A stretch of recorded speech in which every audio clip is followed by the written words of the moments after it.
জানালা লাল সবুজের ছবি আঁকি বাউলের সুরে স্বপ্ন বনে বাংলাকে ভালোবেসে এই বাংলাকে ভালোবেসে আজ বাংলার অগ্রযাত্রায় ভরে ওঠে অন্তর সোনালি প্রান্তর সোনালি প্রান্তর সোনালি প্রান্তর সোনালি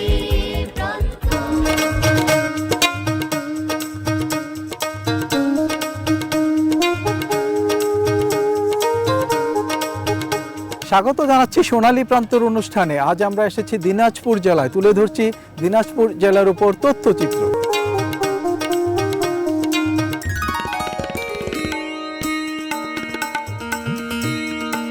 দিনাজপুর জেলা আম, লিচু আর ধানের জেলা হচ্ছে দিনাজপুর। এই জেলাটি ১৭৮৬ সালে প্রতিষ্ঠিত হয়। জনশ্রুতি আছে জনৈক দিনাজ অথবা দিনরাজ দিনাজপুর রাজপরিবারের প্রতিষ্ঠাতা। তার নাম অনুসারেই রাজবাড়িতে অবস্থিত মৌজার নাম হয় দিনাজপুর। পরবর্তীতে ব্রিটিশ শাসকরা ঘোড়াঘাট সরকার বাতিল করে নতুন জেলা গঠন করে এবং দিনরাজ রাজার সম্মানে জেলার নামকরণ করে দিনাজপুর। ১৩টি উপজেলা নিয়ে দিনাজপুর জেলা গঠিত হয়েছে। শিক্ষানগরী দিনাজপুর জেলায় রয়েছে বেশ কিছু প্রাচীন শিক্ষা প্রতিষ্ঠান। এটি সেন্ট জোসেফ স্কুল দিনাজপুর। এই স্কুলটি ১৯৫১ সালে স্থাপিত হয়। চমৎকার মনোরম পরিবেশে প্রচুর সংখ্যক শিক্ষার্থী এই স্কুলে লেখাপড়া করছে। এই বিদ্যালয়ের পরিবেশ এবং সার্বিক পড়াশোনার মান ভালো দেখে বিদ্যালয়ের শিক্ষার্থীরা সন্তোষ প্রকাশ করে। আমার নাম আয়াবি তাসিন, আমি প্রথম শ্রেণীতে পড়ি। আমার এই স্কুলটা খুব ভালো লাগে। আমার এই স্কুলের নাম সেন্ট জোসেফ স্কুল। আমার এই পরিবেশটা খুব ভালো লাগে। শিক্ষা প্রকৌশল অধিদপ্তর এখানে একটি নান্দনিক ভবন নির্মাণ করেছে।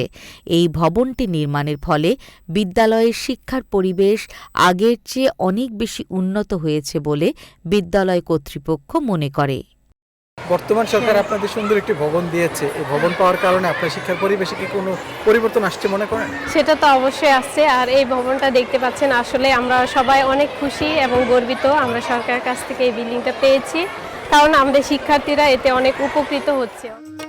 বিদ্যালয়ের শিক্ষার্থীরা লেখাপড়ার পাশাপাশি সাংস্কৃতিক কর্মকাণ্ডেও এগিয়ে রয়েছে।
এটি জুবলি উচ্চ বিদ্যালয়, দিনাজপুর।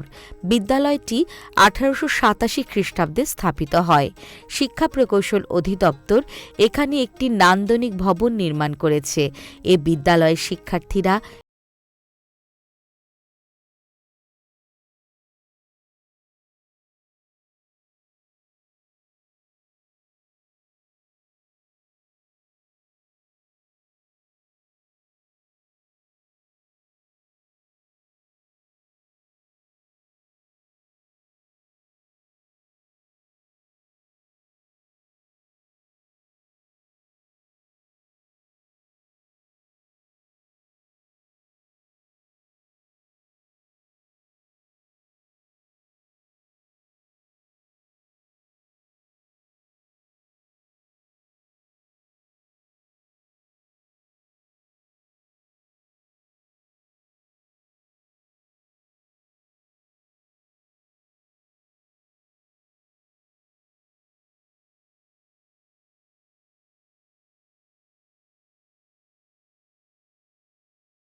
হকি খেলা।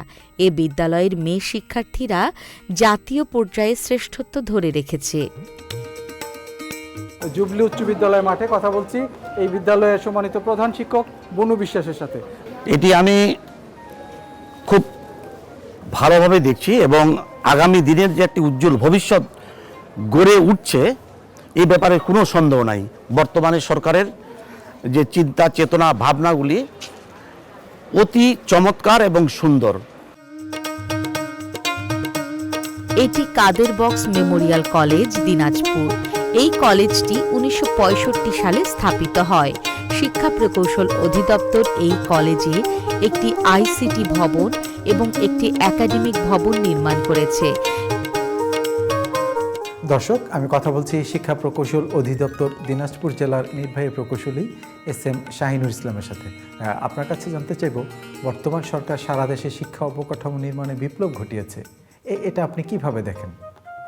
বর্তমান সরকারের আমলে এই শিক্ষা প্রতিষ্ঠানের অবকাঠামো উন্নয়নে বিপ্লব সাধিত হয়েছে। একটা সময় ছিল যখন এই ভবনগুলো অনেক নড়বড়ে ছিল বা বছরের পর বছর এগুলোকে কোনো রক্ষণাবেক্ষণ করা হতো না। তো এই বর্তমান সরকারের অধীনে আমরা অধিকাংশ শিক্ষা প্রতিষ্ঠানকেই আমরা রক্ষণাবেক্ষণের আয়তায় নিয়ে এসেছি। যেখানে নতুন ভবনের প্রয়োজন সেখানে আমরা দৃষ্টিনন্দন টেকসই ভবন নির্মাণ করেছি। এই ভবনগুলো নির্মাণের ফলে শিক্ষার পরিবেশ আগের চেয়ে অনেক বেশি উন্নত হয়েছে বলে কলেজের অধ্যক্ষ মহোদয় মনে করেন। কথা বলছি দিনাজপুর কাদের বক্স মেমোরিয়াল কলেজের সম্মানিত অধ্যক্ষ মোহাম্মদ জিয়াউল হুদা স্যারের সাথে। আমরা কার্যকরভাবে যেটা দেখেছি যে বর্তমানে যেটা যে চোখে পড়ছে যে বিল্ডিংগুলি একেবারে গ্রাম অঞ্চল পর্যন্ত একই ডিজাইনের এই বিল্ডিংগুলি নির্মিত হচ্ছে। এতে ছাত্রছাত্রীরা অনেক উপকৃত হচ্ছে। এই কলেজের শিক্ষার্থীরা লেখাপড়ার পাশাপাশি খেলাধুলা এবং সাংস্কৃতিক কর্মকাণ্ডেও এগিয়ে রয়েছে।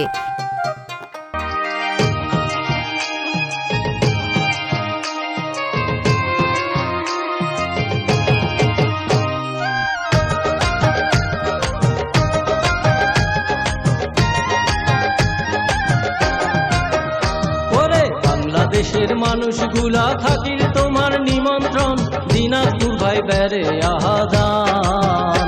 ওরে কান্তনগর সুখসাগর রাজবাড়ি আর রামসাগর, দেখিলে ভাই জুড়ায় যাবে প্রাণ। ওরে কান্তনগর সুখসাগর রাজবাড়ি আর রামসাগর, দেখিলে ভাই জুড়ায় যাবে প্রাণ।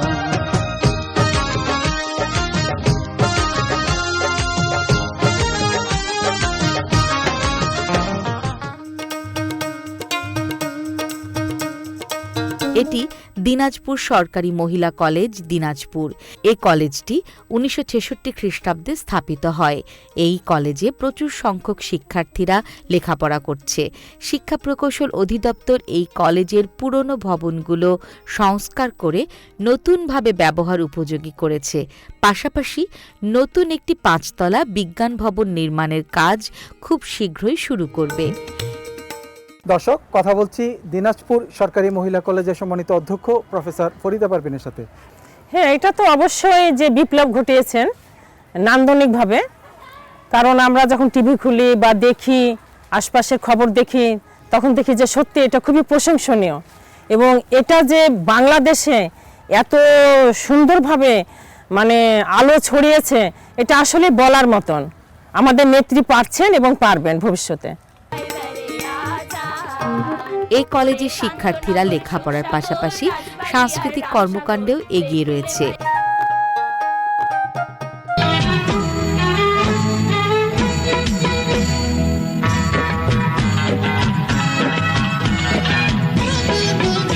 আমার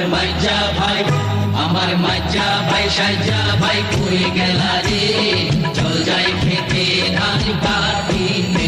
আমার মাইজা ভাই সাইজা ভাই কই গেলা রে, চল যাই খেতে ধান কাটিতে।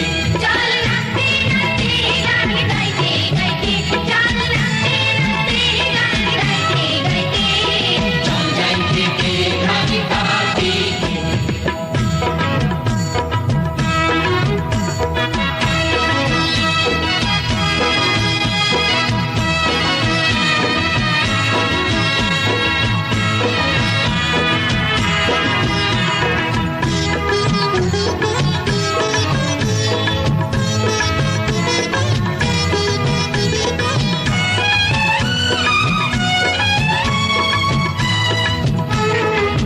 কাটিব পাকা ধান আনন্দে নাচবে প্রাণ, কাটিব পাকা ধান আনন্দে নাচবে প্রাণ।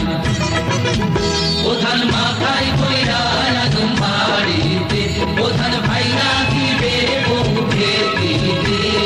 চল যাই থেকে ধান কাটিতে। আমার মাইজা ভাই সাইজা ভাই কই গেলা রে, চল যাই খেতে ধান কাটিতে। আমার মাইজা ভাই সাইজা ভাই কই গেলা রে, চল যাই খেতে ধান কাটিতে। চল নাচতে নাচতে গান গাইতে গাইতে, চল নাচতে নাচতে গান গাইতে গাইতে, চল যাই খেতে ধান কাটিতে। আমার মাইজা ভাই সাইজা ভাই কই গেলা রে, চল যাই খেতে ধান কাটিতে। আমার মাইজা ভাই সাইজা ভাই কই গেলা রে, চল যাই খেতে ধান কাটিতে। আমার মাইজা ভাই সাইজা ভাই কই গেলা রে, চল যাই খেতে। এই বিদ্যালয়টি 1927 খ্রিস্টাব্দে স্থাপিত হয়। চমৎকার পরিবেশে বিদ্যালয়টির অবস্থান। শিক্ষা প্রকৌশল অধিদপ্তর এখানে একটি নান্দনিক ভবন নির্মাণ করেছে। প্রচুর সংখ্যক শিক্ষার্থী এখানে লেখাপড়া করছে। শিক্ষার্থীদের পড়াশোনার আগ্রহের কথা বিবেচনা করে শিক্ষা প্রকৌশল অধিদপ্তর এখানে আরও একটি ভবন নির্মাণের পরিকল্পনা করছে। এই বিদ্যালয়ে শিক্ষার্থীরা লেখাপড়ার পাশাপাশি সাংস্কৃতিক কর্মকাণ্ডেও এগিয়ে রয়েছে এবং বিশেষ করে সাংস্কৃতিক প্রতিযোগিতায় জেলার মধ্যে শ্রেষ্ঠত্ব ধরে রেখেছে।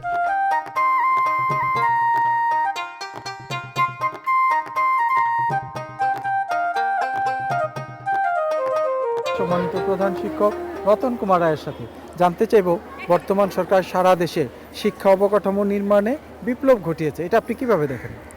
এই শতবর্ষী সারদাসরী বালিকা উচ্চ বিদ্যালয়ে আমরা এর আগে যেভাবে ছিলাম, বর্তমানে এই অবকাঠামো তৈরির পর থেকে আমরা আসলে শিক্ষার্থী সহ শিক্ষকরা সবাই আনন্দিত। আমি ধন্যবাদ এবং কৃতজ্ঞতা জানাই বর্তমান প্রধানমন্ত্রীকে। দর্শক, আমরা আছি ঐতিহাসিক রামসাগর অর্থাৎ দিনাজপুর জেলার ঐতিহাসিক দিঘি রামসাগরে। চলুন এর উপর একটি তথ্যচিত্র দেখে আসি। মানুষের খনন করা বাংলাদেশের সবচেয়ে বড় দিঘি। এটি দিনাজপুর জেলার তেজপুর গ্রামে অবস্থিত। রামসাগর দিঘির আয়তন প্রায় 4,47,492 বর্গমিটার এবং গড় গভীরতা 10 মিটার। আপনারা যেসব দর্শনার্থী এসব জায়গায় দেখতে আসে তাদেরকে কিভাবে সেবা দেন?